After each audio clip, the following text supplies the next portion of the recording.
دیگر با شما هستم. در آغاز سرخط چندی از خبر و گزارش های برنامه. اینترنت در تاجیکستان گرانتر می شود. خدمات ضد انحصاری امر داده است تا 1 گیگابایت اینترنت نه کمتر از 50 سامانی باشد.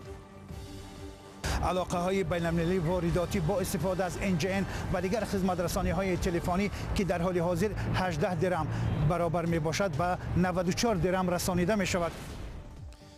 با امید جای کاری مناسب با معاش بلند قرض گرفتند و هزاران یورو به یک شرکت دادند. احوالشان چنین شد. آدم ممکن که کار خوبه 2800 یورو تا 3000 یورو را میگیریم برای کار کنیم ما وارد سیما دادیم خمون دامجا 5 ماهی پول بانک داشتیم. مؤلفان یک گزارش تازه میگویند تاجیکستان به سرمایه‌گذاران خارجی نور دیده تاج سر میگوید اما شرایط مناسب برای کار آنها فراهم نمی‌کند. تفصیل خبرها. خدمات ضد انحصاری تاجیکستان به شرکت‌های مخابراتی یک امر داده است که ظاهراً نه تنها این شرکت‌ها بلکه مشتریانشان را هم عصبانی و ناراضی می‌کند. در این امر از روز 4 مارس آمده است شرکت‌های موبیلی و فراهم کننده اینترنت باید 1 گیگابایت اینترنت را نه کمتر از 50 سامانی فروشند. قیمتی که نظر به قیمت‌های پیشینه بسیار بلند است. میرزا نبی خالقزاد همکار ما در دوشنبه امر مذکور را در دست دارد و برای ما و شما شرح می‌دهد.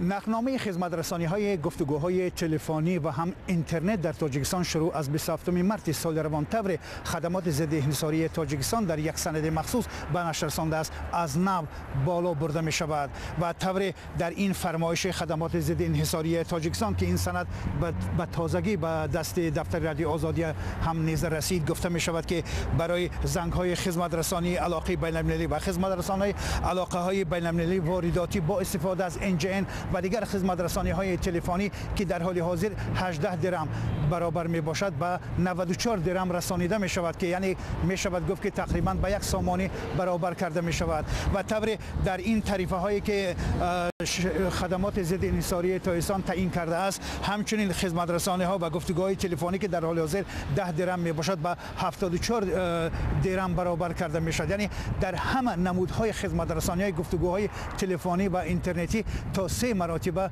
نرخ بالا برده می شود و سبب این را یعنی که خدمات ضد انحصاری تاجیکستان در این سندی که مفصل درباره هر یک نکته های بالاروی نرخ ذکر کرده است شرح نداده است اما یک سوال اصلی که ضمن مطالعه این متن خدمات ضد انحصاری در ذهن آدم پیدا می شود که چرا در اینجا گفته شده است که این همه بالاروی نرخ خدمات رسانی ها چی برای اینترنت چی برای تلفن های گفتگوهای داخلی و بین المللی تنها به شرکت های دیگری رسمی تاجیکستان تعلق دارد به استثنای شرکت تاجیک تلکام. کارشناسان ساحه مذکور میگویند که هدف این از نو باز هم بیشتر کردن نفوذ تاجیک تلکام یک شرکت رسمی دولتی موبیلی تاجیکستان می باشد. همکارم میرزا نبی خالقزاد تنها بعضی از نکات مهم امر خدمات ضد انحصاری درباره بالا بردن قیمت استفاده از اینترنت را شرح داد. جزئیات بیشتر با نظرها درباره این امر را می توانید در وبسایت ما در نشانه azadi.org بخوانید. مهاجران کاری تاجیک امروز جسد یک شهروند تاجیکستان را به دوشنبه فرستادند که در نتیجه 11,000 بیکار کشته شده است. امرالدین شریپوف ساکن محله لوچاب در کنار شهر دوشنبه روز جمعه 1 مارس در شهر ورانیج روسیه به هلاکت رسیده است. مقامات انتظامی روسیه به مهاجران تاجیک گفتند که یک شهروند روسیه و همسایه امرالدین شریپوف را با اتهام قتل شهروند تاجیکستان دستگیر کردند. مردی 58 ساله تاجیک تقریبا 20 سال باز در روسیه کار میکرده است و در تاجیکستان 2 پسر و 1 دختر داشته است. مهاجرانی که ویدیو انتقال تابوت را بر رادیو آزادی فرستادند گفتند که خویشاوندان او را از مرگ امرالدین شریپوف آگاه کردند. مقامات تاجیکستان گفتند پرونده 4 نفر از جمله یک شهروند چخیه را تحقیق دارند که گویا 10 نفر را فریب داده هزاران دلاری آنها را از خود کردند. گروهی از مشتریان یک شرکت کارجو به مقامات شکایت بردند که این 4 نفر به آنها در چخیه جای کار خوب وعده دادند، پول گرفتند ولی به وعدهشان وفا نکردند. برات یوسفی گزارش می‌دهد. تقریبا 9 ماه قبل تعدادی از ساکنان تاجیکستان با امید سفر به جمهوری چخ و کار در شرکت ماشینسازی معروف شکودا به شرکت گردونه مراجعت کرده و پس از پرداختی از 500 تا 1300 دلار قرارداد بستند. اما تا امروز به جمهوری چک نرفتند و پولشان را نیز بازپس گرفتن نمیتوانند. مسئولان شرکت گردونه دو شهروند تاجیکستان و واسلاو سکووتیل شهروند جمهوری چک به ساکنان کارجوی تاجیکستان وعده کرده بودند که گروه اول باید 30 ایون سال 2018 به چخیا سفر کنند.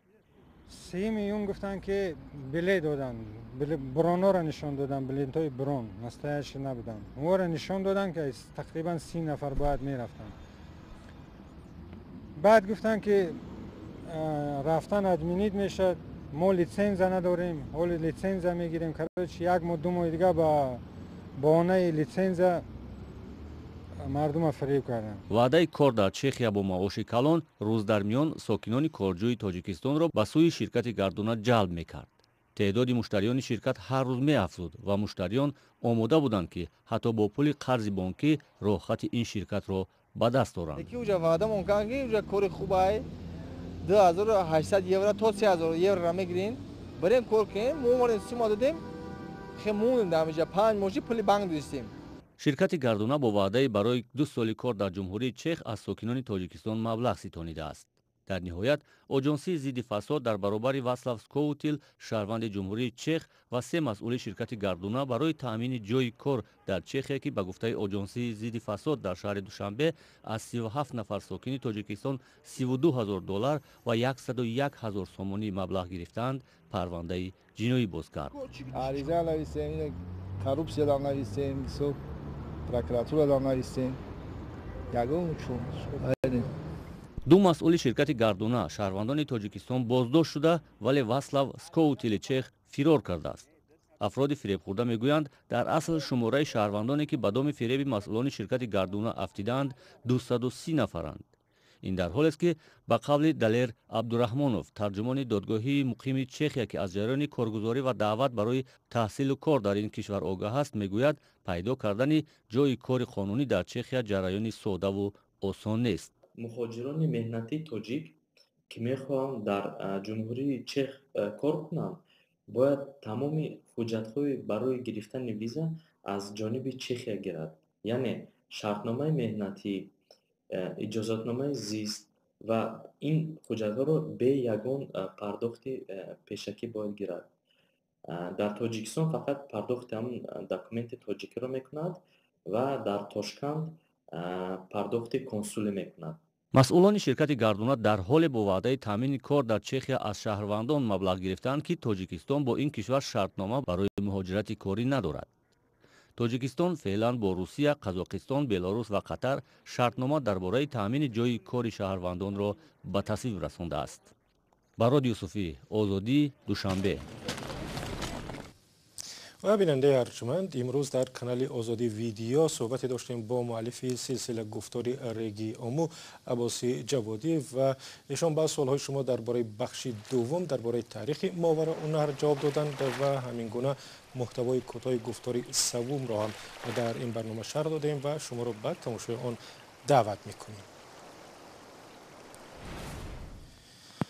وزارت امور خارجه آمریکا در یک گزارش تازه درباره فضای سرمایه‌گذاری در تاجیکستان گفته است حکومت کشور مشتاق است که سرمایه‌گذاران از خارج بیایند و در رشد اقتصاد سهم بگذارند، اما شرایط را برای آنها فراهم نمی‌کند.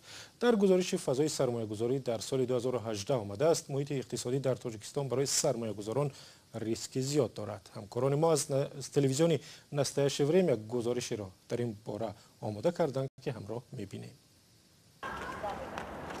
سرمایه‌گذار خارجی برای گرفتن اجازه‌نامه کار در تاجیکستان به رسمیات زیاد و مقامات آلوده به فساد روبرو می شود. به نمایندگان آمریکایی از تفتیش‌های پیوسته و مالیات ستانی بیش از حد از شرکت‌های خارجی شکایت می‌کردند. هرچند مقامات تاجیکستان می‌گویند که سرمایه‌گذار خارجی اگر می‌آید نور دیده و تاج سر است. هرچند قانونگذاری تاجیکستان ضمانت می‌دهد که قرارداد سند دخالت ناپذیر است، ولی نظام دادگاهی نافهم است و اجرای امرهایش مناسب نیست. نظام مالیات ستانی غیر قابل پیش بینی است و نه همیشه به منفعت قانونی صاحبکاران است. حکومت تاجیکستان عمدتاً با نظرداشت منفعت‌های خود به شرکت‌های امتیاز می‌دهد که فایده می‌آورند. طور یک تاجر گفت پرندگان فقط با اجازه حکومت حق پرواز دارند. بعضی از اقتصاددان‌های تاجیک با خلاصه های گزارش قسماً موافقند. بعضی دیگر میگویند با توصیه های اداره اقتصادی آمریکا از جمله پایین آوردن مالیات راضی نیستند، چون به گفته آنها طرح‌های زیاد اجتماعی از حساب اندازها عملی میشوند. تعداد میگویند با وجود آنکه تاجیکستان از نظر فساد و رشوه‌خواری در بین کشورهای جهان از مقام‌های بلندترین را دارد، اما حکومت سعی میکند این ظهورات از بین رود. به گفته اقتصاددانها حالا باید کاری بانک‌ها را که وضع خوبی ندارند درست کرد.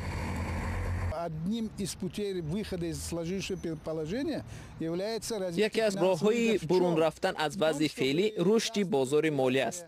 شرکت‌های خصوصی و کارخانه‌های استحصالی، کارخانه‌های خرد و میانه باید اوراق گرانبها به این بازار برآورند و به همین وسیله برای رشد خود سرمایه ارزان به دست بیارند، یعنی پول اهالی را جلب کنند.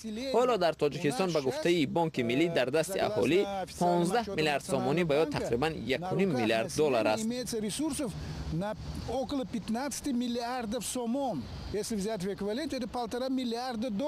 به گفته مؤلفان گزارش، سرمایه‌گذاران چینی در مقایسه با دیگران خود را در تاجیکستان راحت احساس می‌کنند.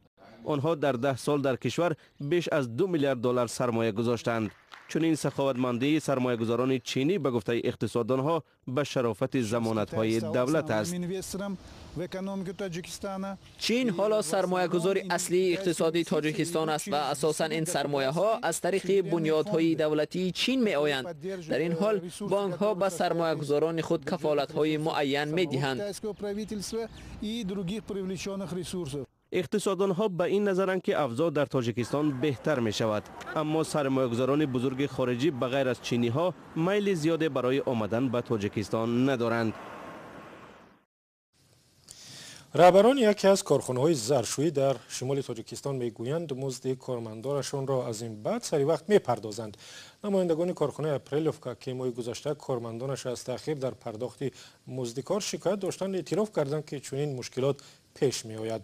همکاری ما معصومی محمد رجب به این کارخانه رفت و گزارش او را عبدالله اشرف تقدیم می کند. مسئولان فابریکه ظرفشویی اپریلوفکا بعد نشر شکایت کارگرانش در رادیو آزادی ادعا دارند که معاش کارگران را پوره پرداختند. январ мана гирифтем моҳи феврал то 5 марта худо биди занона ҳамаша мегиранд. کارگران فابریکه اپریلوفکا واقع در ولایت سوخت به رادیو آزادی شکایت آوردند که 3 ماه باز معاش نگرفتند. میگفتند مسئولان هر روز وعده میدهند اما مزد کار را نمیپردازند. اولی سال کمتر مشکلی میشد، لیکن تو اون درش که وایمه میکنه عموما این خیلی گپ بی اساس. دیدار خبرنگار رادیو آزادی از این فابریکه ظرفشویی نشان داد که گپ ها نیز آنقدر بی اساس نبودند. در همه اویله ها این خیلی خمودی ها هست و گفتی رسو کنیم نیکاش دیده خیلی بسماسلم خوشی. در کارخانه اپریلوفکا 700 نفر کار میکنند. معاش میانه آنها 2760 سامانی است. منصور مشرفوف و ددامت اعظموف 10 سال است یک جا کار میکنند. گاهی هم تا 3 هفته مزد کارشان را دیر میپردازند. میگویند مسئله پرداخت معاششان اکنون برطرف شد. معاش گرفته بله. و تأخیر دادن معاش در کارخانه ظرفشویی اپریلوفکا از جانب مأموریت یک چیزی معمولی ارزیابی می شود و آن را نگران کننده نمی حسابند. آنهایی را که صدا بلند کردند اغواگر می دانند. همین شرایط مهنتی مو معقول نمیکنند، طلبات مو معقول نکردی بعدی سالینا با اونها شرط مهنتی بحث نشد. ممکن همونو اغوا نقطه نگون گوید بادری اغوا کردن پان کردن. به هر صورت به اعتراف سازمان کسبه کارخانه یک موضوع اصلی شکایت کارگران این کارخانه معاش است. اساسا مراجعت کردن کارگران این در همین مسئله مراجعت میکنن که اویدی از نو دیده برآمدن معاش یا بلند کردن معاش. 15 دقیقه برنامه ما به پایان رسید. برای دریافت خبر و گزارش‌های بیشتر شما را به وبسایت azadi.org و کانال آزادی ویدیو در یوتیوب دعوت می‌کنیم. تا دیدار در برنامه دیگر.